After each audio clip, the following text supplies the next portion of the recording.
So hi this is Prabhat Ranjan. आज की video में हम बात कर रहे होंगे एलपीयू नेक्स्ट एग्जाम के बारे में। तो एलपीयू में अगर आप एडमिशन लेना चाहते हो तो अलग अलग कोर्सेज के अलग अलग एडमिशन प्रोसेस होते हैं। हमारा इंजीनियरिंग चैनल है तो हम इंजीनियरिंग बीटेक के बारे में डिस्कस कर लेते हैं। तो अगर आपको एलपीयू से बीटेक करना है तो मेनली आपके 3 प्रकार के एडमिशन प्रोसेस होते हैं।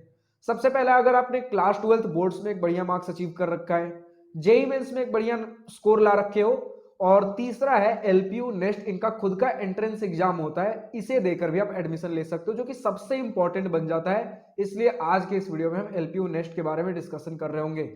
कुछ और प्रकार भी हैं आपके, लाइक अगर आपने स्पोर्ट्स में कुछ बढ़िया अचीव कर रखा है, किसी कल्चरल एक्टिविटी में, सोशल सर्विस में, कुछ अगर आपने इस तरीके के भी कुछ अलग अलग काम कर रखे हैं, कुछ अचीव कर रखा है, तो भी आप एडमिशन ले सकते हो। लेकिन मेन आपके यही 3 थे, boards, class 12th boards, JEE mains और एलपीयू नेक्स्ट।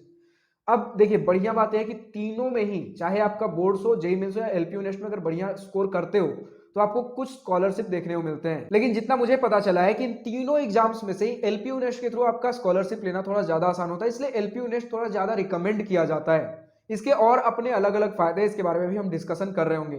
तो स्कॉलरशिप का सिस्टम कुछ ऐसा है कि इन्होंने अपने स्कॉलरशिप को ब्रैकेट 1, 2 और 3 में कैटेगराइज कर रखा है। तो हर ब्रैकेट का अपना अपना स्कॉलरशिप होता है। लाइक ब्रैकेट 1 में सबसे ज्यादा स्कॉलरशिप मिल रहा होगा, ब्रैकेट 2 में उससे कम, और ब्रैकेट 3 में उससे कम। तो ऐसा है कि जेईई मेंस और एलपीयू नेक्स्ट का जितने भी एप्लीकेशंस फाइनली सबमिट होते हैं उसके हिसाब से कट ऑफ निकाला जाता है कि जेईई मेंस में अच्छा इतने एप्लीकेशंस आए, उस हिसाब से चलिए कट ऑफ ब्रैकेट 1 के लिए हम कट ऑफ इतना रख देते हैं, ब्रैकेट 2 के लिए इतना, ब्रैकेट 3 के लिए इतना। तो जेईई मेंस और एलपीयू नेक्स्ट का तो कट ऑफ हमारे पास अभी नहीं होता, लेकिन क्लास 12th बोर्ड्स का अनाउंस्ड है। अगर क्लास 12th बोर्ड्स में 95% से ऊपर नंबर लेकर आते हो तो आपको ब्रैकेट 1 में रखा जाएगा, 90 से 95% हो तो ब्रैकेट 2 में, और 80 से 90% हो तो ब्रैकेट 3 में। अब उस हिसाब से आप दिए गए स्क्रीनशॉट में देख लीजिए कि किस ब्रैकेट में रहने से आपको कितना स्कॉलरशिप अमाउंट देखने को मिलता है। अब जो भी आप स्कॉलरशिप देख रहे हो ये फेज 1 का है, जो कि दिसंबर 2023 से लेकर आपका एंड ऑफ अप्रैल 2024 तक चलता है। तो ये आपका फेज 1 होता है। अगर फेज 1 में जितने भी स्टूडेंट्स अप्लाई करते हैं उसके बाद अगर कुछ सीट्स वैकेंट रह जाते हैं तो फिर फेज 2 कंडक्ट होगा। फिर अगर कुछ सीट्स वैकेंट रह जाते तो आगे, मतलब ऐसे सब्सिक्वेंट राउंड्स चलते रहेंगे। लेकिन जैसे जैसे आगे आगे फेजेस बढ़ेंगे आपका स्कॉलरशिप कम होता है। लाइक अभी जो आपने डेटा देखा स्कॉलरशिप का, फेज 1 का था। फेज 2 अगर अनाउंस होता है तो इससे कम स्कॉलरशिप होंगे, फेज 3 अगर आता है तो इससे भी कम स्कॉलरशिप्स होंगे। तो सबसे ज्यादा बेस्ट बेनिफिशियल यही होता है कि अगर आप फेज 1 में ही, अगर आपको एलपीयू में एडमिशन लेना ही है तो फेज 1 में ही अप्लाई कर दो। अब अप्लाई करने के चार्जेस क्या है?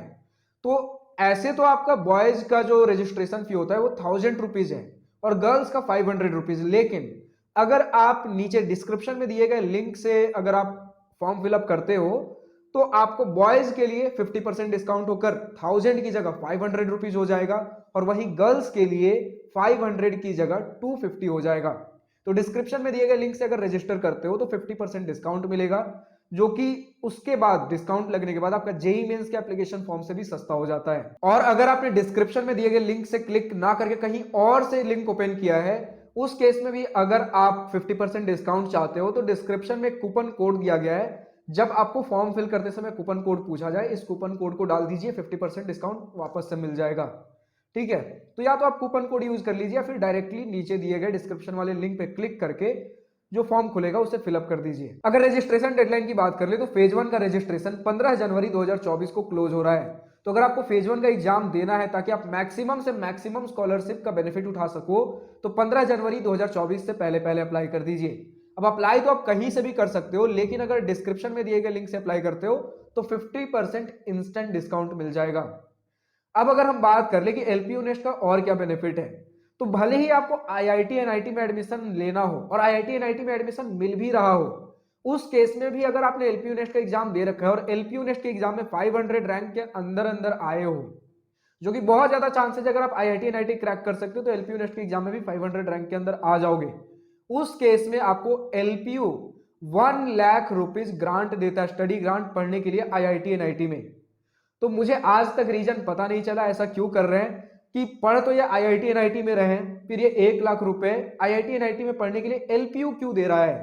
खैर, बेनिफिट तो आपका ही है कि एलपीयू नेक्स्ट का एग्जाम दीजिए, 500 रैंक के अगर अंदर आते हो और आईआईटी एनआईटी में एडमिशन मिल रहा है, उस केस में आपको 1 लाख रुपए एलपीयू देगा आईआईटी एनआईटी में पढ़ने के। ठीक है, सारी चीजें क्लियर हो गई। अब वापस से बता दूं कि फेज 1 का रजिस्ट्रेशन चालू हो चुका है जब भी मैं इस वीडियो को रिकॉर्ड कर रहा हूं, और 15 जनवरी 2024 को क्लोज हो जाएगा। तो अगर आपको फेज 1 का एलपीयू नेस्ट एग्जाम देना है तो जल्दी से जाकर डिस्क्रिप्शन में दिए गए लिंक से अप्लाई कर दीजिए, रजिस्टर कर दीजिए। आज के इस वीडियो में इतना ही। अगर वीडियो पसंद आई हो तो लाइक शेयर सब्सक्राइब दिल खोल कर करिएगा, और अगर कुछ दिल की बातें, कुछ मन की बातें लिखकर बतानी हो या पूछनी हो तो कमेंट सेक्शन आप ही के लिए तो है। So thank you for watching this video. Goodbye, have a nice day. Wish you all the best for future. Enjoy your journey.